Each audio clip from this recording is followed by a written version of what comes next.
आपल्या एका नवीन व्हिडिओमध्ये तुमचं मनापासून पुन्हा एकदा स्वागत करते। शेतकरी बांधवांना 75% पीक विमा वाटप सुरू करण्यात आलेले आहे। 26 जिल्ह्यातील उर्वरित शेतकऱ्यांना याचा लाभ सुद्धा मिळणार आहे। जिल्ह्यानुसार तुम्हाला यादी पाहिजे असेल तर आपल्या चॅनलवर नवीन असाल तर तुम्ही चॅनलला सबस्क्राइब करून घ्या। शेतकरी बांधवांना अत्यंत महत्त्वाचा आणि आनंदाचा अपडेट असणार आहे। व्हिडिओ हा स्किप न करता बघावा लागणार आहे। तर शेतकरी बांधवांना ज्या शेतकऱ्यांना उर्वरित शेतकऱ्यांना कर्ज आपल्याला पीक विमा मिळालेला नाही त्यांच्यासाठी एक महत्त्वाचा अपडेट असणार आहे। चला तर मग आपण व्हिडिओला सुरुवात करूया। महाराष्ट्र राज्यातील शेतकऱ्यांसाठी 2023च्या खरीप हंगामात एक महत्त्वाची योजना सुरू करण्यात आली आहे। ही योजना म्हणजे 75% उर्वरित पीक विमा वाटप होय। या योजनेचे मुख्य उद्दिष्ट आहे की शेतकऱ्यांना त्यांच्या पिकांच्या नुकसानीपासून संरक्षण देणे आणि त्यांना आर्थिक स्थैर्य प्रदान करणे। राज्यातील 34 जिल्ह्यातील आपल्याला ही योजना सुरू करण्यात आलेली आहे। या शेतकऱ्यांना लाभ सुद्धा होणार आहे। या योजनेअंतर्गत शेतकऱ्यांना प्रथम नोंदणी करावी लागते। पीक नुकसान झाल्यास विमा कंपनी तपासणी करते आणि नुकसान भरपाई निश्चित करते। या योजनेत 75% नुकसान भरपाई दिली जाते, तर उर्वरित 25% साठी शेतकऱ्यांना सरकार किंवा इतर संस्थांकडून मदत मिळू शकते। पीक कापणीच्या अंतिम अहवालानुसार 50% कमी अनिवार्य असलेल्या महसूल मंडळातील शेतकऱ्यांना हा विमा दिला जातो।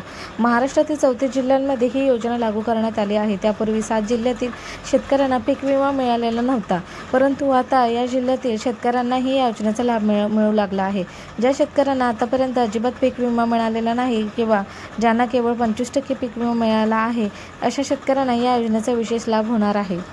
विमा कंपन्यांची भूमिका या योजनेत अत्यंत महत्त्वाची आहे। त्यांना शेतकऱ्यांचे नुकसान तपासणे, मूल्यांकन करणे आणि योग्य नुकसान भरपाई निश्चित करणे या जबाबदाऱ्या पार कराव्या लागतात। विमा कंपन्यांनी शेतकऱ्यांच्या हितासाठी तत्परतेने काम करणे अपेक्षित आहे। त्यांच्या कार्यक्षमतेवरती या योजनेचा यश अवलंबून आहे। त्यामुळे शेतकऱ्यांना मोठा दिलासा मिळाल्याचे दिसून येत आहे। अनेक शेतकऱ्यांनी या योजनेचे स्वागत केले आहे। एका शेतकऱ्याने सांगितले की पिकाची नुकसान भरपाई मिळाल्यामुळे आमच्या आर्थिक समस्या कमी झाल्या, नव्या पिकांची लागवडीसाठी आम्हाला मदत झाली आहे। दुसऱ्या एका शेतकऱ्याने म्हटले, विमा मिळाल्यामुळे कर्जमाफीची मदत मिळाली। या योजनेमुळे आम्हाला शेतकऱ्यांना मोठा सुद्धा फायदा झाला आहे। नैसर्गिक आपत्तीमुळे होणाऱ्या नुकसानीपासून संरक्षण करते, त्याचबरोबर विम्याच्या रकमेतून कर्ज फेडण्यास मदत होते।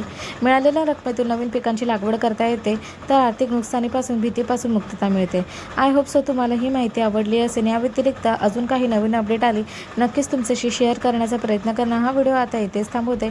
जितका होईल तितकं शेतकऱ्यांना शेअर करण्याचा प्रयत्न करा। व्हिडिओ आवडल्यास व्हिडिओला नक्कीच लाईक करा। इथेच हा व्हिडिओ थांबवते। जय हिंद, जय महाराष्ट्र, जय शिवराय। धन्यवाद। Thank you for watching me.